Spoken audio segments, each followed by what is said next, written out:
All right, everybody, welcome back to another episode of Fallen Flags for America. I'm your host, L&M Production, and today's episode on episode 27. Can you believe it? We've been doing this for 27 episodes now, guys.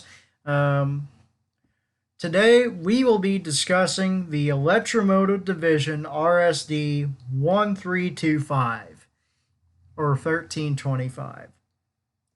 Perhaps the rarest cataloged diesel electromotive ever offered was its RS1325 road switcher. Developed during the early 1960s, this locomotive was intended for light-duty chores and was specifically meant for use at passenger terminals switching cars. As such, it was to utilize a high, short hood for a steam generator. Interesting, the design never drew much interest, perhaps in part because rail travel was waning by that time, and the only two ever built were ordered by a short line for use, ironically, in freight service. Incredibly, one can still be found in service today more than 40 years after they were built. Pardon me, that was my cellular device. I meant to mute that. Anyway, the RSD 1325 was cataloged during the industry's transition era. By the 1960s, railroads were attempting to escape the passenger market. Most companies had either significantly curtailed services or in some cases ended them altogether. One of the RS1325's intentions was to be used as a terminal switcher, as mentioned above. However, no railroad saw a need for such a locomotive by that time, and the only two ever ordered were by the Chicago and Illinois Midland for freight operations. By 1960, Electro-Motive was the established manufacturer of diesel locomotives, which all began with its popular and reliable FT cab units of 1939. After an entire line of F models sold thousands, the builder turned its full attention to the road switcher market in 1948, first introduced by its competitor, American Locomotive Company, ALCO, in 1941, with its RS1 design.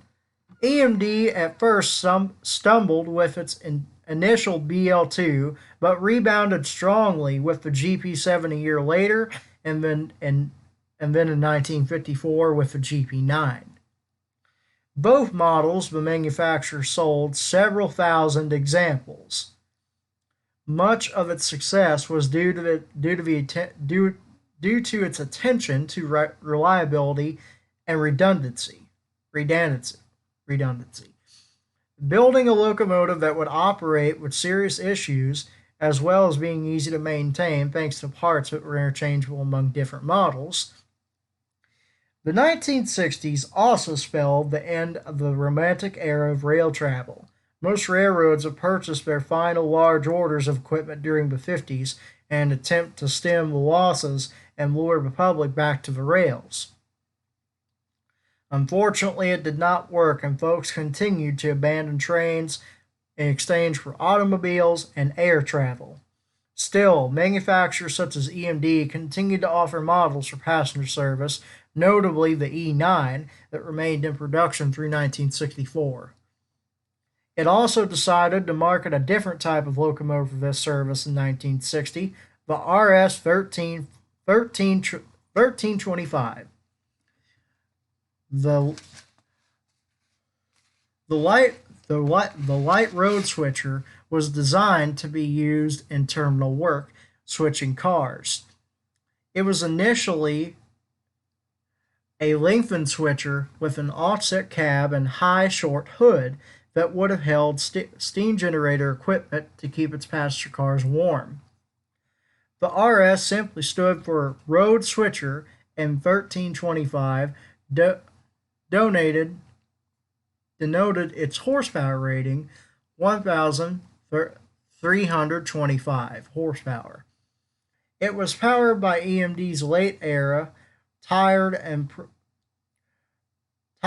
proven prime mover, the 567D 12-cylinder. The locomotive was 52 feet, 5 inches in length, and used EMD's famous flexi-coil trucks. Interestingly, while Alco offered an entire line of RS road switchers, the RS1325 was the only one of its type within within Electro-Motive's catalog.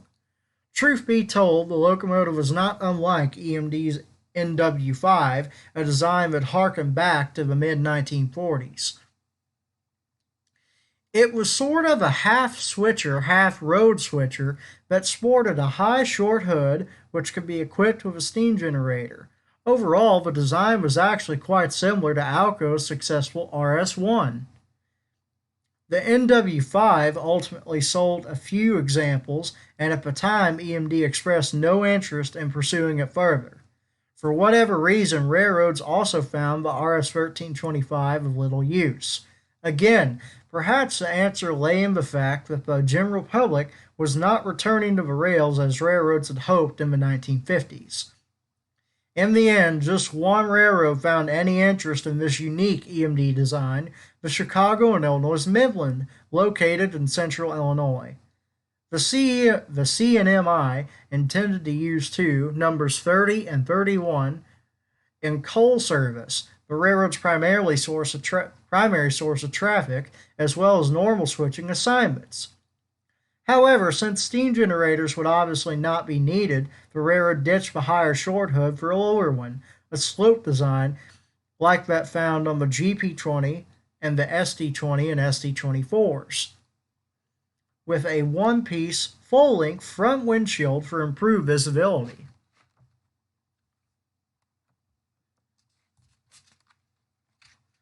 During the next 36 years, the two RS1325s remained in regular freight service on the C&I, wearing the railroad's common green and red trim. In 1996, the railroad was acquired by the Genesee Wyoming, a large short line company, where it was renamed as the Illinois and Midland Railroad. The locomotives then changed their green and red for the G&W's corporate orange and black. Today, more than 40 years since the pair first entered service, one can still be found pulling freights for the Genesee and Wyoming, number 30. 31 is still active on the Illinois and Midland Railroad.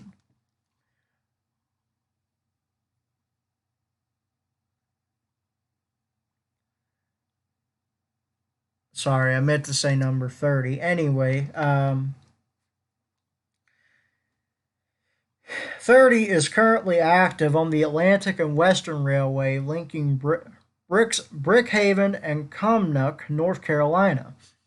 It was announced on November 14, 2020, that Sister 31 was purchased from Larry's Truck and Electric by the Monticello Railway Museum for indefinite preservation. The G&W had sold the unit to the rebuilder/reseller for an upgraded GP15-1. Hopefully 30 will find its way to a museum as one day as well. For more reading on electromotive locomotives, the book, EMD Locomotives, from the author, Brian Solomon, highlights the history of EMD from its earliest beginnings in the 1920s to its phenomenal success in the mid-20th century. It concludes by discussing the company's decline into a second spot behind General Electric in the late 20th century and eventual sale by General Motors in 2005. The book features 176 pages of EMD history and is filled with excellent photography and illustrations. Another good title the author has written is entitled GE and EMD Locomotives, Illustrated History, which provides a general history of both companies' locomotive lines over the years. As with all of Mr. Solomon's books, expect a well-researched and written publication with crisp photography. Thank you for tuning in to this week's edition of Fallen Flags of America, and please be sure to join me next week as we discuss the history and legacy of the New York Central Railroad. Until we meet again somewhere out there on the high iron. This is L&M Productions, out.